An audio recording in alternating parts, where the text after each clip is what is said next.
Inverse operations वाली। ठीक है, changing the subject of the formula exercise 6C के हमने कुछ क्वेश्चंस किए थे लास्ट टाइम। हमें एग्जाम्पल से हमने स्टार्ट किया था। वर्क एग्जाम्पल नंबर 7 मैंने आपको करवाई थी, जिसमें मैंने आपको एक पेरीमीटर का फॉर्मूला पहले से गिवन दिया था, और मैंने आपको ये बोला था कि इस वक्त जो है वो इस फॉर्मूले का सब्जेक्ट P बना हुआ है पेरीमीटर, आपको इसका सब्जेक्ट चेंज करके L बनाना है, क्योंकि क्वेश्चन आपसे कह रहा है कि you have to make the subject L। तो उसके लिए हमने ये देखा था कि L को जो है वो सब्जेक्ट बनाने के लिए L should be alone on one side of the equation. Equation के एक साइड पे इसको हमें अकेला करना है, सेपरेट करना है। तो for that we have to shift everything that is with the L on the other side of the equation. तो सबसे पहले हमने 2B को शिफ्ट किया था, और ये चीज याद रखो कि जब कोई चीज इक्वेशन की एक साइड से दूसरी साइड पे शिफ्ट होती है तो उसका ऑपरेशन जो है वो इन्वर्स हो जाता है। अगर यहाँ कोई चीज ऐड हो रही है तो वो दूसरी जगह पे जाके इक्वेशन की जब दूसरी साइड पे जाएगी तो वो सब्ट्रैक्ट हो जाएगी। तो यहाँ +2B था, ये दूसरी साइड पे गया तो ये -2B हो गया, और फिर इक्वल्स टू 2L हो गया। मुझे L को सब्जेक्ट बनाना था, L is not alone, 2 is being multiplied with L, so I have to shift this 2 on the other side. यहाँ 2 मल्टीप्लाई हो रहा है, दूसरी साइड पे जाके डिवाइड हो जाएगा। तो फाइनली जो L मैंने सब्जेक्ट बनाया तो मेरा फॉर्मूला बन गया P-2B/2। इसी नॉलेज को यूज करते हुए आज हम कुछ और क्वेश्चंस को सॉल्व करेंगे, बिल्कुल इसी तरह सब्जेक्ट भी बनाएंगे, और फिर पार्ट बी की तरह हमें कुछ वैल्यूज भी गिवन होंगी, और हम जो है वो मिसिंग वैल्यू भी फाइंड आउट करेंगे। आज भी हम कुछ इसी तरह का काम करेंगे, लेकिन क्वेश्चंस थोड़े से एडवांस हैं, थोड़े से मुश्किल हैं। ठीक है, तो I am sharing the slide, ये वाला काम हमें आज करना है। ठीक है, मैंने पहले से क्वेश्चन जो है वो लिख दिए हैं ताकि थोड़ा सा टाइम हमारा सेव हो जाए। Today's task is we have to do question number 2 exercise 6C ही कर रहे हैं हम आज भी। Exercise 6C is on page number 176। D2 हमारी बुक है। ठीक है, टॉपिक हमारा बिल्कुल वही है, changing the subject of the formula. हमें फॉर्मूले के सब्जेक्ट को चेंज करना है, और हमारे पास जो पहला क्वेश्चन है दैट इज क्वेश्चन नंबर 2, और हम उसका पार्ट बी कर रहे हैं। You have the books, book से अपना क्वेश्चन कॉपी करो, मैंने यहाँ भी क्वेश्चन लिख दिया है। ठीक है, अच्छा मुझे थोड़ी सी हेल्प ये करो कि मेरे पास क्वेश्चन नंबर 2 पार्ट बी है, इसमें मुझसे कह रहा है 5Q minus are equals to 2P/3। ठीक है, और मुझे जो है इस फॉर्मूले का कोई भी सब्जेक्ट नहीं है इस वक्त। ठीक है, मेरे पास एक इक्वेशन दी हुई है, इसमें सब्जेक्ट कुछ नहीं बना हुआ। उसने मुझे बोला है कि P को सब्जेक्ट बनाओ। तो P को सब्जेक्ट बनाने के लिए मुझे P को इक्वेशन के एक साइड पे अकेला करना पड़ेगा, लेकिन यहाँ P अकेला नहीं है, P के साथ 2 और 3 मौजूद है। तो सबसे पहले मैं किसको शिफ्ट करूं? सबसे पहले मुझे P सब्जेक्ट बनाने के लिए क्या करना पड़ेगा, किसको शिफ्ट करना पड़ेगा? 2 को शिफ्ट करूं या 3 को शिफ्ट करूं? 3 को शिफ्ट करता हूं, तो 3 इस साइड पे डिवाइड हो रहा है। 3 इस साइड पे डिवाइड हो रहा है, तो जब ये दूसरी साइड पे जाएगा तो इनवर्स ऑपरेशन हो जाएगा। यहाँ डिवाइड हो रहा है तो वहां जाके क्या हो जाएगा?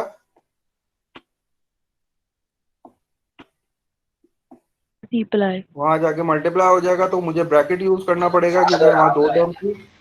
तो this will be 5Q minus R, और मैंने इस तरह ब्रैकेट में इसको बंद कर दिया। ठीक है, और इक्वल्स टू मेरे पास यहाँ 2P बच गया।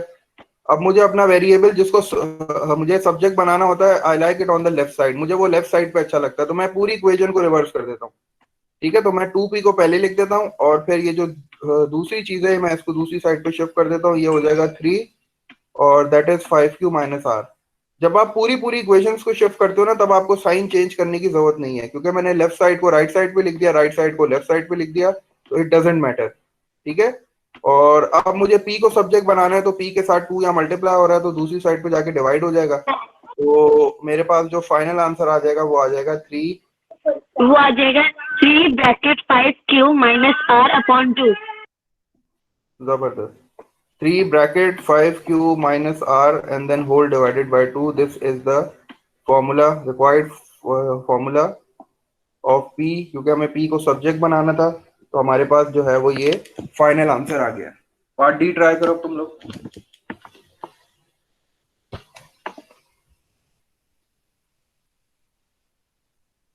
इसमें सर बी को सब्जेक्ट बनाएंगे। पार्ट बी में आपको बी को सब्जेक्ट बनाना है।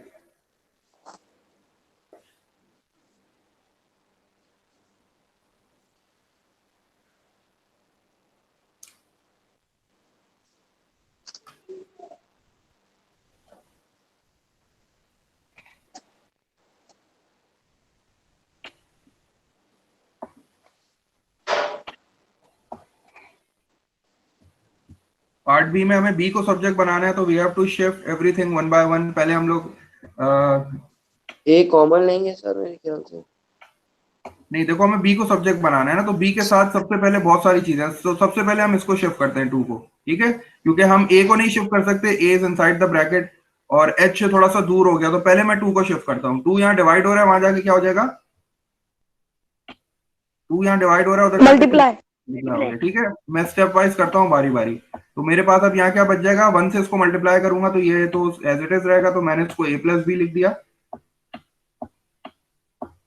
एंड देन ब्रैकेट क्लोज, और फिर मैंने ब्रैकेट के बाहर h लिख दिया, ठीक है।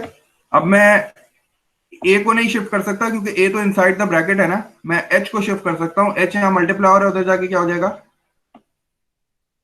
डिवाइड। डिवाइड हो जाएगा, 2a अपॉन h हो जाएगा और फिर a प्लस बी हो जाएगा। और अब मैं ब्रैकेट को रिमूव कर सकता हूं क्योंकि अब ब्रैकेट के बाहर कोई वेरिएबल नहीं है, तो मैं ब्रैकेट को रिमूव कर दूंगा। अब मुझे since I have to make B as my subject, तो I have to shift this A. ये ए को मैं दूसरी साइड पे शिफ्ट कर रहा हूँ, लेकिन उससे पहले एक स्टेप कर लेता हूँ। ए प्लस बी को जो है वो लेफ्ट साइड पे लिख लेता हूँ, और 2a अपॉन एच को जो है वो मैं राइट साइड पे लिख लेता हूँ। सर ये आपने तीसरा स्टेप कैसे किया? कौन सा स्टेप? अरमान, आवाज नहीं आई आपकी, कौन सा स्टेप? तीसरा।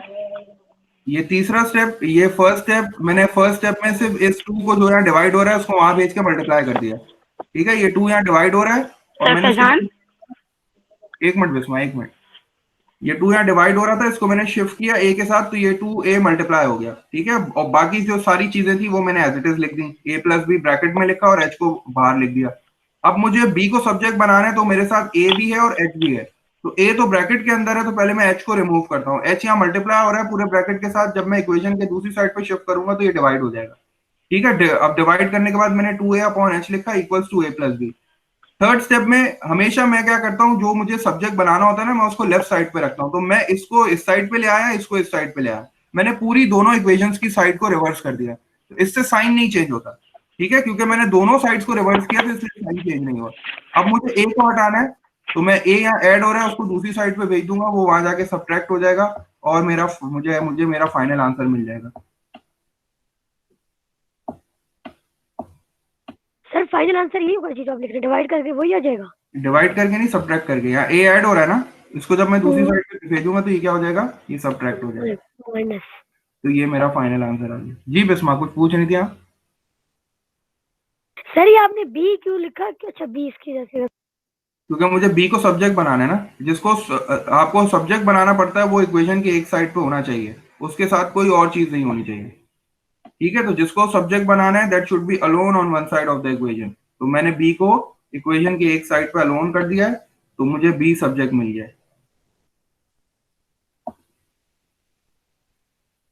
चलो,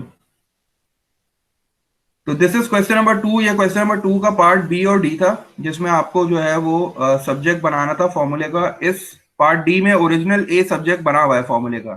पार्ट डी की अगर मैं बात करूं तो A is the subject of this formula. मुझे इस ए को चेंज करके बी को सब्जेक्ट बनाना था। तो बी को सब्जेक्ट बनाने के लिए मुझे बारी बारी वेरिएबल्स को जो है वो दूसरी साइड पे शिफ्ट करना पड़ा, और इनवर्स ऑपरेशन की जो स्ट्रेटेजी है वो मैंने यूज की, क्योंकि अगर एक चीज इक्वल्स टू के एक साइड पे डिवाइड हो रही होती है तो वो दूसरी साइड पे जाके इन्वर्स हो जाती है, मतलब उसका ऑपरेशन इन्वर्स हो जाता है, वो मल्टीप्लाई हो जाती है। इसी तरह एडिशन का जो इन्वर्स है वो सब्ट्रैक्शन हो गया, ठीक है ना। जैसे अगर कोई चीज एक प्लस हो रही है तो वो दूसरी साइड पे जाके माइनस हो जाएगी, अगर एक साइड पे कोई चीज मल्टीप्लाई हो रही है तो वो दूसरी साइड पे जाके डिवाइड हो जाएगी। और मुझे अब ये बताओ कि अगर एक चीज एक साइड पे स्क्वायर रूट है तो ये दूसरी साइड पे जाके क्या हो जाएगा? स्क्वायर रूट का इन्वर्स क्या होता है?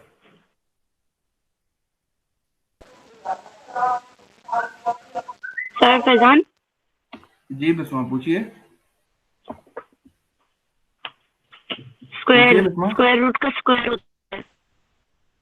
आप पूछ रही थी कुछ? हाँ सर फैजान, मैं आपसे पूछ रही थी कि आपने मतलब जो 2 1 के साथ था 1/2 को x से क्यों मल्टीप्लाई नहीं किया? 2 को मैंने किसके साथ मल्टीप्लाई नहीं किया? ये वाले 2 की बात कर रही हो? ये 2 इस पूरे के साथ डिवाइड हो रहा है ना, ये 2 इस पूरे के साथ डिवाइड हो रहा है, तो ये मैंने यहाँ वहां शिफ्ट करके मल्टीप्लाई कर दिया a के साथ, लेकिन ये h जो है ये इनके साथ मल्टीप्लाई हो रहा है पूरे के साथ, तो ये दूसरी साइड पे जाके डिवाइड हो जाएगा। ठीक है, इस तरह किया है मैंने। इस 2 को मैं h के साथ मल्टीप्लाई नहीं कर सकता, ये 2 और h तो डिवाइड हो रहा है ना, इसका मतलब है कि ये जो 2 है ना ये पूरे के नीचे है। ये बात समझ में आती है?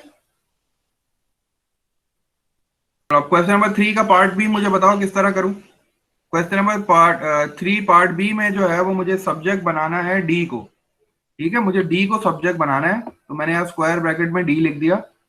अब ओरिजिनल जो है वो फॉर्मूले का सब्जेक्ट बी बना हुआ है, ठीक है, मुझे चेंज करके डी को सब्जेक्ट बनाना है।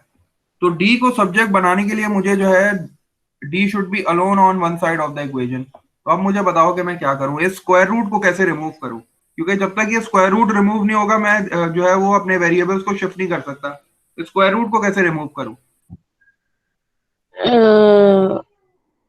D square plus 4A square, 4AC square. ठीक है, तो स्क्वायर रूट को रिमूव करने के लिए मैंने तुम लोग को बताया ना स्क्वायर रूट का इनवर्स क्या है, स्क्वायर। तो उसका मतलब है कि in order to remove this square root I have to take square on both sides. अगर मैं दोनों साइड्स पे स्क्वायर ले लूंगा तो मेरा स्क्वायर रूट ऑटोमेटिकली रिमूव हो जाएगा, क्योंकि मुझे पता है स्क्वायर रूट और स्क्वायर एक दूसरे के इनवर्स है। तो मैंने एक लाइन लिख दी, take square on both side. ठीक है, उससे क्या फायदा होगा मैं अभी करके दिखाता हूँ। टेक स्क्वायर कर दिया मैंने, ठीक है, तुम लोग आगे पूरा कंप्लीट सेंटेंस लिख देना, taking square root square on both sides. तो मैंने यहां भी स्क्वायर ले लिया, तो बी पे भी स्क्वायर ले लिया, और मैंने जो है वो इक्वल्स टू के उधर जितनी भी चीज दिखती थी उस पर भी स्क्वायर ले लिया। उससे फायदा क्या हो जाएगा कि this square root sign will be remove, ये स्क्वायर रूट साइन हट जाएगा, क्योंकि जब तक ये स्क्वायर रूट का साइन नहीं हटेगा मैं अपने वेरिएबल्स को शिफ्ट नहीं कर सकता। तो I have to take square on both sides in order to remove this square root sign. तो मैंने स्क्वायर रूट यहाँ भी ले लिया, और चूंकि मैंने दोनों साइड्स पे स्क्वायर रूट लिया है तो मैथ कहता है कि यू हैव, कोई गलती आपने नहीं की, ठीक है, you have done it correctly. तो ये स्क्वायर से ये स्क्वायर रूट जो है वो कैंसिल हो जाएगा, इसीलिए मैंने ये स्क्वायर लिया था, क्योंकि अगर आप स्क्वायर नहीं लोगे तो this square root can not be cancelled, और फिर मैं इस वेरिएबल्स को शिफ्ट नहीं कर सकता। तो अब मेरे पास जो आ जाएगा that is B square, and that will be equal to D plus 4ac, क्योंकि स्क्वायर रूट अब रिमूव हो गया है, क्योंकि स्क्वायर ने उसको कट कर दिया है। अब मेरे पास बहुत आसान है, मुझे d को सब्जेक्ट बनाना है, I have to make d as my subject, तो this 4ac is being added. जब ये दूसरी साइड पे चला जाएगा तो ये क्या हो जाएगा, ये सब्ट्रैक्ट हो जाएगा, तो मेरे पास मेरा फाइनल आंसर आ जाएगा। लेकिन उससे पहले मैं एक स्टेप कर लूं, सर ये बी स्क्वायर कैसे हुआ? क्योंकि आपने स्क्वायरिंग ऑन बोथ साइड्स किया है ना, आपने स्क्वायरिंग किया तो b का स्क्वायर b स्क्वायर हो जाएगा। आपने दोनों साइड्स पे स्क्वायर लिया है ना, इस स्क्वायर रूट को रिमूव करने के लिए आपने इस साइड पे भी स्क्वायर लिया और इस साइड पे भी स्क्वायर लिया, तो b का स्क्वायर क्या हो जाएगा, b स्क्वायर। Okay sir. और अब मुझे d को सब्जेक्ट बनाना है, तो d will be equals to तो B square minus 4AC। b square minus 4ac, so this is the final answer. तो ये याद रखना, जब भी स्क्वायर रूट को रिमूव करना है you have to take square on both side, और जब भी स्क्वायर को रिमूव करना है you have to take square root on both side, क्योंकि दोनों एक दूसरे के इनवर्स हैं। क्वेश्चन नंबर 4 में आपसे कह रहा है कि you have been given with a formula, एक आपको उसने फॉर्मूला दिया हुआ है, और वो फॉर्मूला कुछ इस तरह है कि square root ax square minus b is equals to c। ठीक है, मतलब c is alone on one side, तो इसका मतलब है कि ये c का कोई फॉर्मूला इन्होंने हमें गिवन दिया हुआ है, जो फॉर्मूला हमारा है square root of a square ax square minus b, और आपसे कह रहा है you have to find the value of x, आपको x की वैल्यू फाइंड आउट करनी है, और वो आपको बाकी तीन वेरिएबल्स की वैल्यू दे रहा है, a is equals to 2, b is equals to 7 and c is equals to 5। तो a b और c की उसने हमें वैल्यूज देके x की वैल्यू फाइंड आउट करने के लिए बोल रहा है। We just have to substitute the values in the formula, हमें से वैल्यूज को सब्स्टिट्यूट करना है, लेकिन पहले x को सब्जेक्ट बना लेते हैं। पहले क्या करते हैं, x को, क्योंकि हमें x को फाइंड आउट करना है ना, we have to find the value of x, तो x को सब्जेक्ट बनाने के लिए मैं क्या करता हूं, पहले इस साइन को रिमूव कर देता हूं। ठीक है, ये जो साइन है स्क्वायर रूट का साइन, मैंने अभी क्वेश्चन में देखा था कि स्क्वायर रूट का साइन रिमूव करने के लिए मुझे क्या करना पड़ता है, I have to take square, तो मुझे स्क्वायर लेना पड़ेगा। आप डायरेक्ट भी वैल्यूज पुट कर सकते हो, लेकिन आपको फिर वो स्क्वायर रूट का साइन रिमूव करना ही पड़ेगा आगे जाके, तो इसीलिए पहले ही स्टेप में जो है वो स्क्वायर का साइन रिमूव कर लेना है। तो टेक स्क्वायर, जब आप स्क्वायर लोगे तो आपके पास this square root sign will be inside the square, ax square लिखा होगा इधर,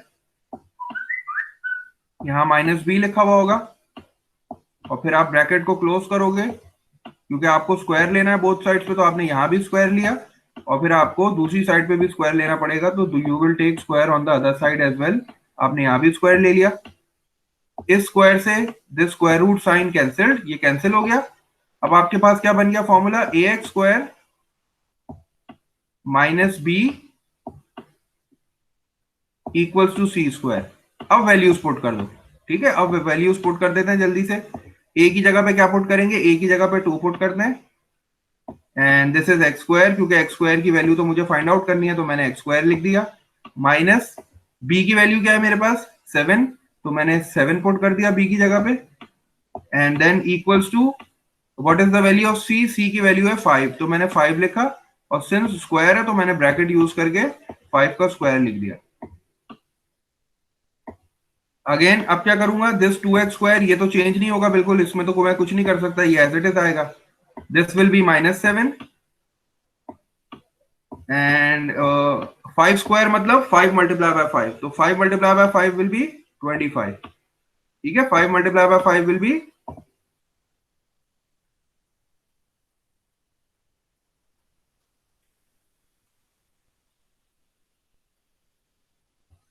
अब मुझे क्या करना है, I have to find the value of x, तो x की वैल्यू फाइंड आउट करने के लिए I have to shift this, बारी बारी मुझे वहां शिफ्टिंग करनी पड़ेगी। दिस इज -7, ये दूसरी साइड पे चला जाएगा, तो ये क्या हो जाएगा, ये +7 हो जाएगा, तो दिस विल बी 25 + 7, तो 25 + 7 लिख देता हूं। और 25 + 7 कितना होता है, कौन बताएगा मुझे, 25 + 7 कितना होता है, 32 होता है। और मुझे x की वैल्यू फाइंड आउट करनी है, तो मुझे x को बारी बारी जो है वो मैं बारी बारी चीजों को शिफ्ट कर रहा हूँ। अब I have to find the value of x ना, तो पहले मुझे इस 2 को शिफ्ट करना पड़ेगा, ये क्योंकि 2 इसके साथ है, तो 2 यहाँ मल्टीप्लाई हो रहा है, और ये दूसरी साइड उधर जाके क्या हो जाएगा, डिवाइड हो जाएगा। 32 को जब मैं 2 से डिवाइड करूंगा तो क्या आंसर आएगा, 32 डिवाइडेड बाय 2, तो this will be equals to 16। जब आप 32 को डिवाइड करोगे तो ये 16 हो जाएगा, और स्क्वायर, अब मुझे x की वैल्यू चाहिए, और क्या करेंगे, अब x पे स्क्वायर है ना, तो स्क्वायर को हटाने के लिए मैंने आपको अभी ये चीज बताई थी कि स्क्वायर का इनवर्स स्क्वायर रूट होता है। जब भी स्क्वायर को हटाना है तो इसका मतलब है कि we have to take help from the square root, तो अब टेक स्क्वायर रूट कर दो।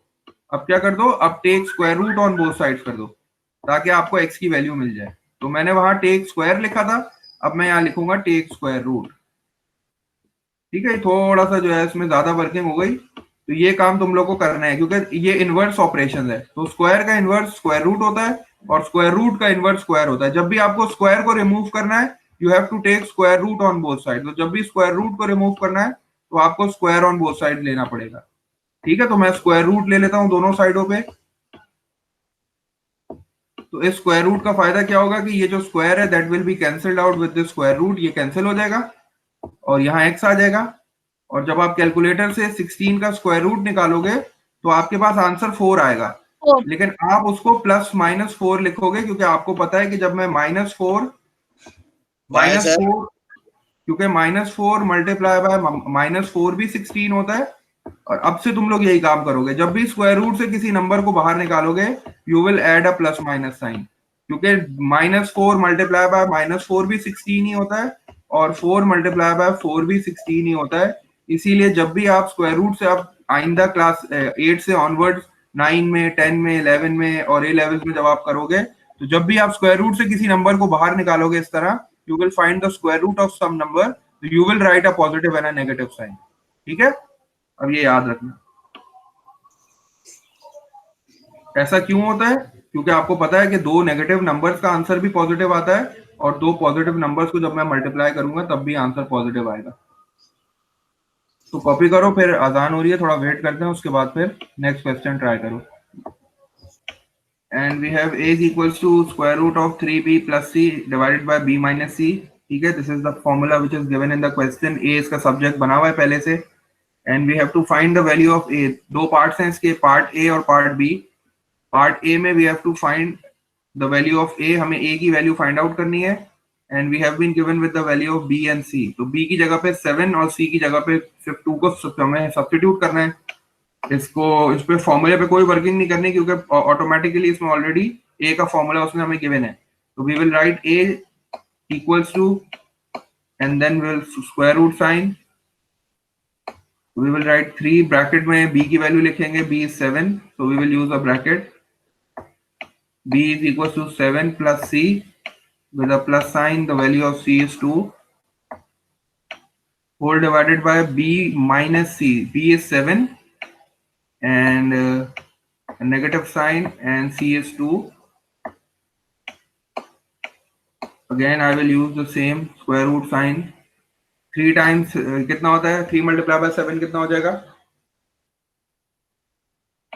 3 times 7 will be 21 plus 2 and whole divided by what will be 7 minus 2, so 7 minus 2 will be 5 5. and this will be the final answer. Divide करने की या square root निकालने की जरूरत नहीं है क्योंकि बुक के पीछे भी यही आंसर है। तो 21 plus 2 will be equal to 23 and 23 divided by 5 will be your final answer. बस ये a की वैल्यू आ गई है, इसको हमें फर्दर सिंप्लीफाई करने की जरूरत नहीं है। If you want to simplify it, आप बिल्कुल 23 को 5 से डिवाइड करो और फिर कैलकुलेटर से इसका स्क्वायर रूट फाइंड आउट कर लो, लेकिन चूंकि बुक के पीछे भी यही आंसर है तो इसको फिर हम यहीं छोड़ देते हैं। Move on to the next part. Next part में हमें c की वैल्यू चाहिए। तो c की वैल्यू के लिए we have to do some working ना, पहले थोड़ी सी वर्किंग करनी पड़ेगी फॉर्मूले पे। तो फॉर्मूले में we have the square root sign, तो सबसे पहले मैं क्या कर रहा हूँ, in order to find the value of c, थोड़ा सा पहले फॉर्मूले पे वर्किंग करके स्क्वायर रूट साइन को रिमूव कर देता हूँ। ठीक है, तो स्क्वायर रूट साइन को रिमूव करने के लिए I have to take square root का इनवर्स क्या होता है,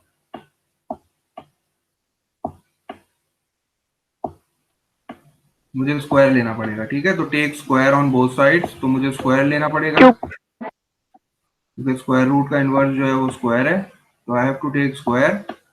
और जब मैं स्क्वायर लूंगा तो this will be square, a पे भी स्क्वायर आ जाएगा and this will be equals to and then there will be a square root sign, this will be 3b plus c and upon b minus c। Square root लेना है तो पूरा पे मैं अभी स्क्वायर लगा दूंगा ताकि कैंसिल आउट हो जाए। This will B 3b plus c and whole divided by b minus c and I will take the square root। ठीक है, और स्क्वायर लूंगा मैं दोनों साइड से, तो मैंने यहाँ भी स्क्वायर ले लिया। इससे फायदा क्या हो गया कि this square and this square root will be cancelled, तो मेरे पास जो फॉर्मूला आ जाएगा वो आ जाएगा A square equals to 3b plus C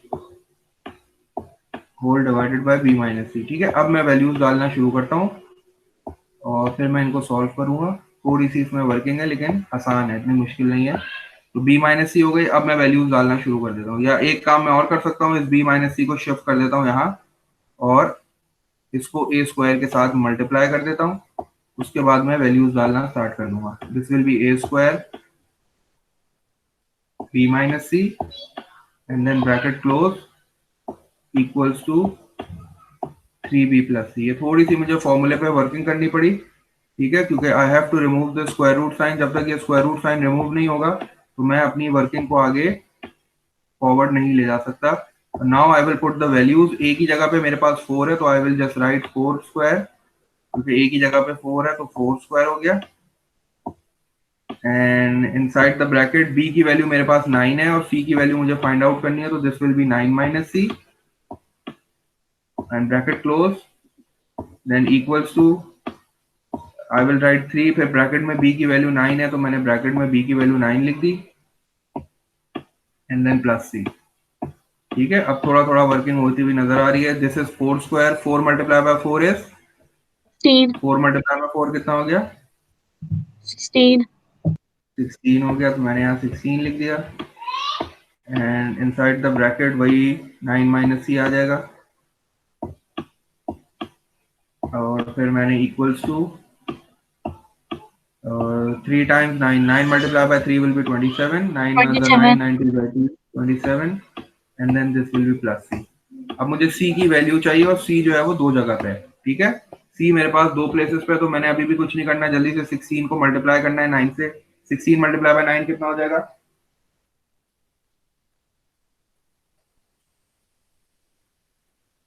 16 multiply by 9 will be, क्योंकि 16 टाइम जो है वो 10 160 होता है, 160 में से मैं 16 को सब्ट्रैक्ट कर लेता हूँ, तो मेरे पास आ जाएगा 144, और फिर ये 16 सी के साथ भी मल्टीप्लाई होगा, तो दिस विल बी 16 सी। ठीक है, ये बेसिकली एक्सपेंशन की है मैंने। एक्सपेंशन में we have to multiply the number with both the terms, तो मैंने 16 को पहले 9 के साथ भी मल्टीप्लाई किया, तो 16 multiply by 9 will give me 144, और 16 multiply by c will give me -16c। और यहाँ +27 था, तो +27 एज इट इज आ गया। कोई यहाँ मल्टीप्लीकेशन डिवीजन कुछ नहीं करनी पड़ी मुझे, यहाँ एज इट इज मैंने कॉपी कर दिया। अब दोनों सी को एक जगह पे कर देता हूँ, ठीक है, सी ऑन वन साइड और numbers on the other side, तो 144 को यहीं रहने दिया, एंड दिस इज -16c, तो इसको शिफ्ट कर देता हूँ दूसरी साइड पे, ठीक है। और ये जो 27 है इसको यहाँ ले आता हूँ, तो ये 27 जब इधर आएगा तो this will be -27, and this will be c, वहां पहले से सी था तो सी, और ये जो -16 है जब उधर चला जाएगा तो ये +16c हो जाएगा। जल्दी से मुझे सी का आंसर बता दो कितना आ रहा है। 16 और सी कितना हो जाएगा? 17c। 17c को यहाँ लिख देता हूँ, एंड 144 -27, जल्दी से बताओ कितना आ रहा है? 117। कैलकुलेटर यूज कर सकते हैं बिल्कुल। So this will be 117, and the final answer of C will be equals to 117 divided by 17, and you can convert that into the mixed number। इसको mixed number में convert कर लो, डायरेक्ट कैलकुलेटर से हो जाएगा, ठीक है। तो डेसिमल में भी लिख सकते हो इसका आंसर, और आप इसका मिक्स नंबर में भी आंसर लिख सकते हो। तो इसका आंसर कितना आ जाएगा मिक्स नंबर में?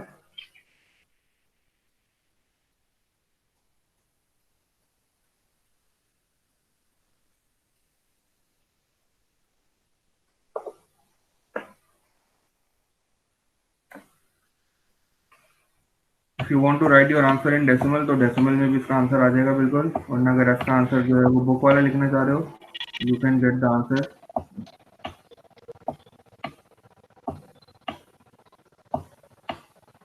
पूछ रहा था कोई क्वेश्चन पूछ लो, किसी को पूछना है कुछ?